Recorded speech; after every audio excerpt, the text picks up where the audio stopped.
মোবাইলের আসক্তি তোরে আগামী দিনে ভিক্ষার থালা তুলে দিবে, তুই ভিক্ষা করবি। আমি বলি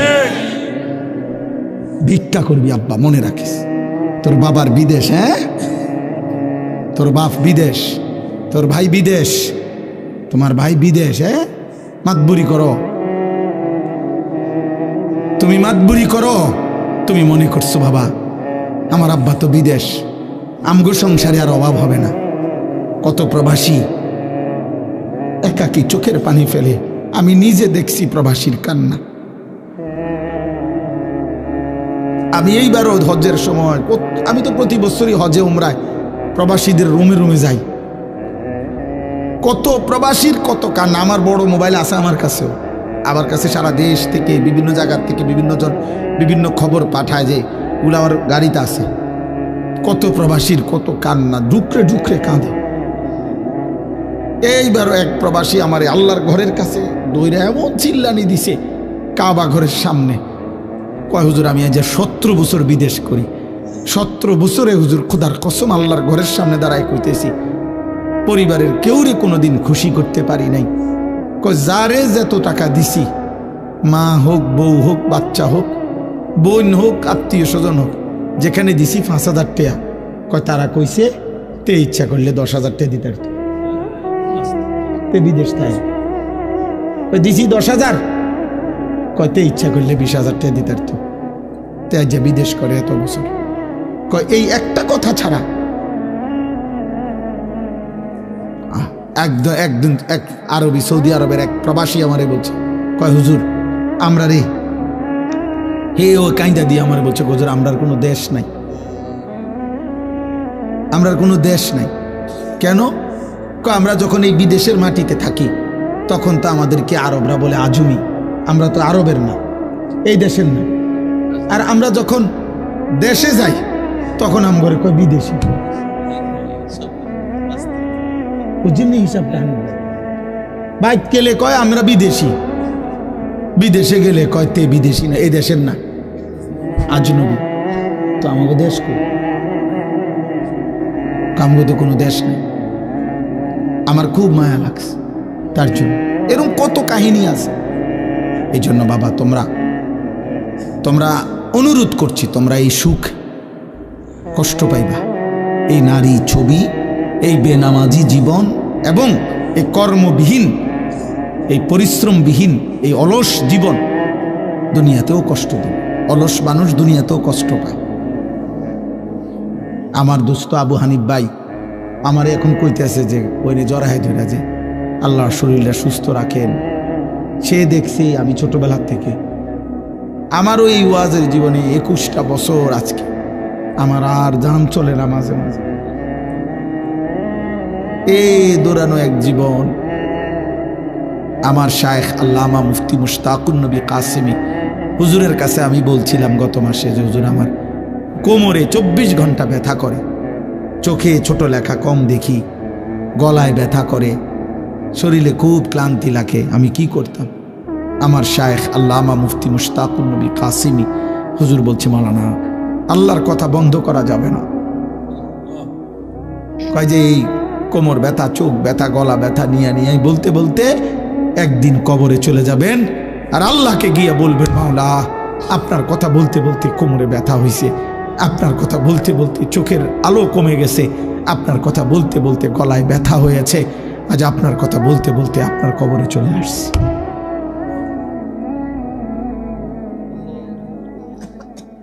এজন্য দোস্ত,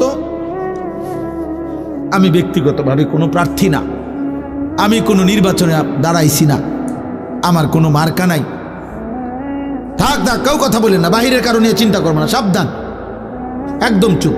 এটাও শয়তানের ওয়াসওয়াসা। আমার যারা মনোযোগে আছে মনোযোগ, বাহিরওয়ালা নিয়ে আর টেনশনের দরকার নেই। সবাই একসাথে ঠিক করতে হইব, এটা জরুরি না? জরুরি। কথা বলে না কেন? একজনকে আল্লাহর কথা বললে সওয়াব হয়? সওয়াব হয় না? একজনকে আল্লাহর কথা বললে সওয়াব হইতো না? তো খালাস, মনে করেন আমি একজনই বললাম, অসুবিধা কি? নিজের সাথেও যদি বুঝাপড়া করে কেউ তাহলেও সওয়াব হয়। ওয়াল তানজুর নাফসুম মা কদ্দামাত লিগাদ আল কাইয়িসু মান দানা নাফসাহু। নিজের সাথে বোঝাপড়াও যদি কেউ করে, কেউ নাই, আমি আমার মালিকের সাথে বোঝাপড়া করছি। আল্লাহ, নিজের উপরে নিজে একটু হিসাব করা, আমার গুনাহ কি পরিমাণ, নেকি কি পরিমাণ। আল্লাহ বলছে, বান্দা হিসাব কইরো, তোমার হিসাব আমি করতেছি, আমার আগে তুমি হিসাব করে নাও, তাইলে তোমার জীবন সুন্দর হবে। এই জন্য ভাই, আমি এই দুইটা আয়াত পড়ছি এই কথাই বলার জন্য যে আল্লাহ তাআলা আমাদেরকে শ্রেষ্ঠতম সম্পদ দিয়েছিলেন ঈমান। আমাদের কালেমা আমাদের সবচেয়ে বড় সম্পদ। আমরা যে মুসলমান বলছি, খোদার কসম আব্বা, এটা আমাদের জীবনের সবচেয়ে বড় সম্পদ। আমরা যে জানি আমরা মুসলমান, এটা আমাদের জীবনের সবচেয়ে বড় সম্পদ। আমরা যে চিনি আমাদের নবী মুহাম্মদ সাল্লাল্লাহু আলাইহি সাল্লাম, খোদার কসম, এটা আমাদের জীবনের সবচেয়ে বড় সম্পদ। আমরা যে বুঝি আমাদের কালেমা লা ইলাহা ইল্লাল্লাহ, এটা আমাদের জীবনের সবচেয়ে বড় সম্পদ। এমন পাওয়া ধন, আল্লাহর দান, এটা যদি আমরা প্রত্যাখ্যান করি, ফিরায় দেই, এটা ইনসাফ হবে না, উচিত হবে না, ঠিক হবে না। এমন নিয়ামত ফিরাইয়া দিও না আব্বা, এমন নবীরে ফিরাইয়া দিও না। 23 বছর নবী যেন তোমারে বলছে, উম্মত, আমি একটা সুন্নাত, আমার একটা সুন্নাত আমি বলে গেছি, তুমি আমার এগুলা ফিরাই দিও। মিসওয়াক ফিরাই দিলা, তো কার সুন্নাত ফিরাই দিলা? দাড়ি ফিরাই দিলা, কারে প্রত্যাখ্যান করলা? কারে প্রত্যাখ্যান করলা বাপ? নবী সাল্লাল্লাহু আলাইহি ওয়াসাল্লামকে প্রত্যাখ্যান করলা। নবী বলবেন হাসরের দিন, উম্মত, আমি এত চোখের পানি ফেললাম, আমি তায়েফের রক্তে সারাটা শরীর রঞ্জিত করলাম, আমি উহুদের দান শহীদ করা খুনে রক্তে পড়েছিলাম, আমি ক্ষুধার কষ্টে পেটে পাথর বাঁধছিলাম, কোনো কিছুই তোর দিলটা নরম করতে পারলাম না। একটা মা যদি এটা বলে, ফুট, আমি আজকে 3টা দিন তোর জন্য কাঁদতেছি, তোর বুঝি মনটা নরম হয় না? কোন স্ত্রী যদি বলে, স্বামী, আমি তোমার জন্য আজকে 12টা বছর চোখের পানি ফেললাম, আমি বুঝি তোমার দিলটা, মনটা পাইলাম না? কোন বাবা যদি বলে, ফুত, আজকে আমি 18 বছর বিদেশ, আমার নিজের জীবনের কোনো সুখ পাইলাম না, তোদের জন্য আমি বুঝি তোরে খুশি করতে পারলাম না। তো নবীজি বলবেন, বন্ধু, ইমানদার উম্মত, 23 বছরও বুঝি আমি দিলটা নরম করতে পারলাম না। আমার তায়েফের এত রক্ত বুঝি তোর চোখে পানি আনতে পারলো না। আফসুস বাবা, আফসুস, আফসুস। নবীজি সাল্লাল্লাহু আলাইহি ওয়াসাল্লামের একটা সুন্নাত, একটা আমল, আল্লাহর কোরআনের, আল্লাহর দ্বীনের আমাদের জন্য পাথেয়, আমাদের জন্য ঈমান আমাদের শ্রেষ্ঠ নিয়ামত, আমল আমাদের শ্রেষ্ঠ পরিচয়। গোলামি যার মধ্যে নাই, ইবাদত যার মধ্যে নাই, আমল যার মধ্যে নাই, নবীর সুন্নাত যার মধ্যে নাই, তার মুসলমান পরিচয় বলার কোনো অধিকার নাই।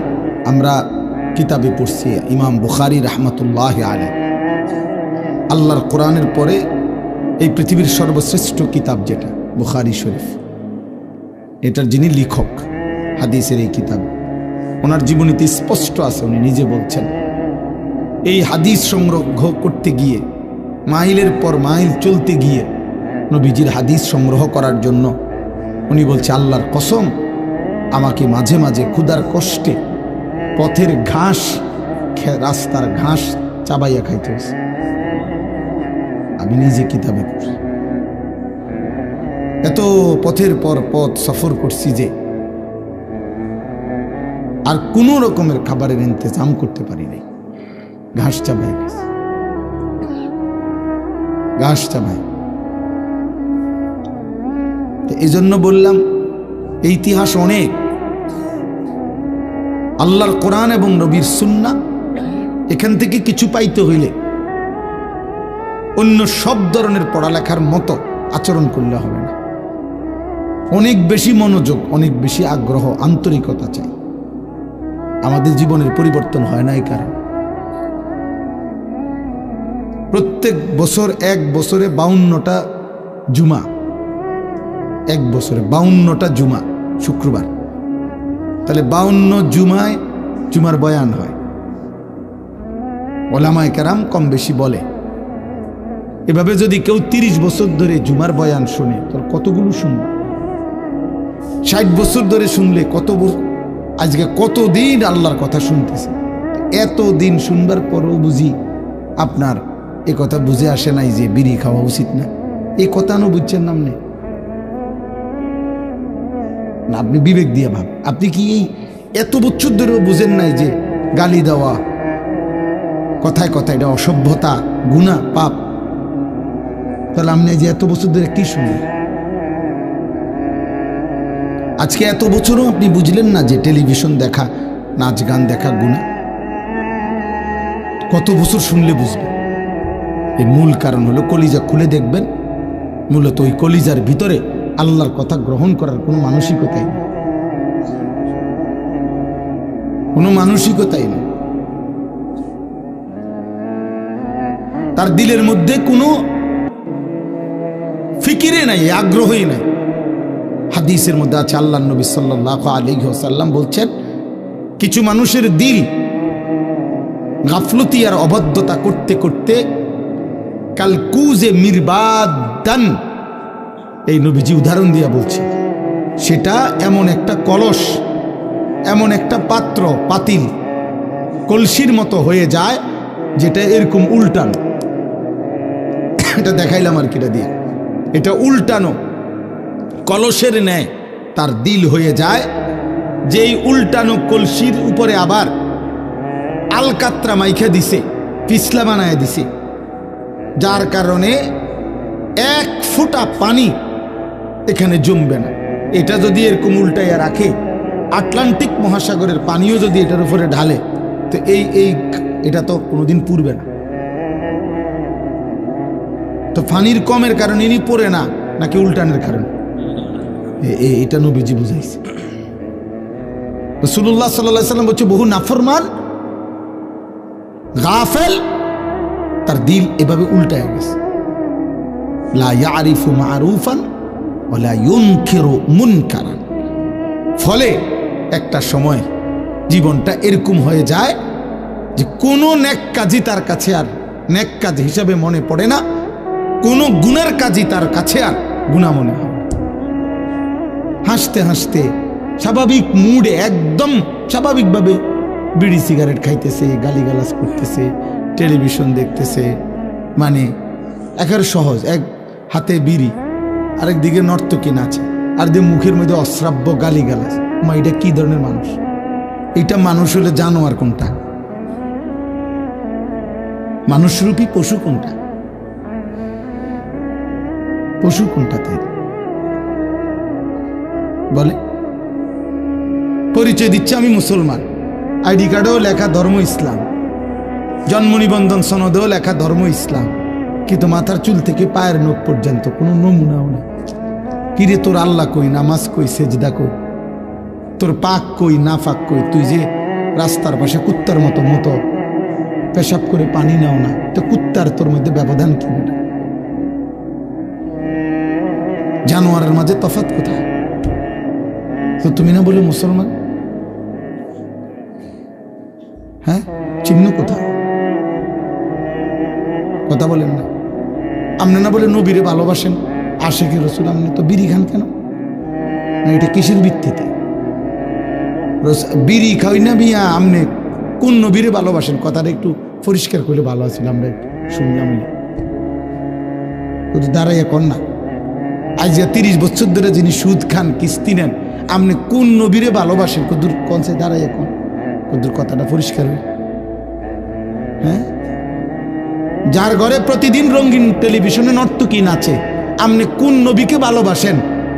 আপনি একটু কোন কথাটা কোন বুঝায় বলেন মিয়া।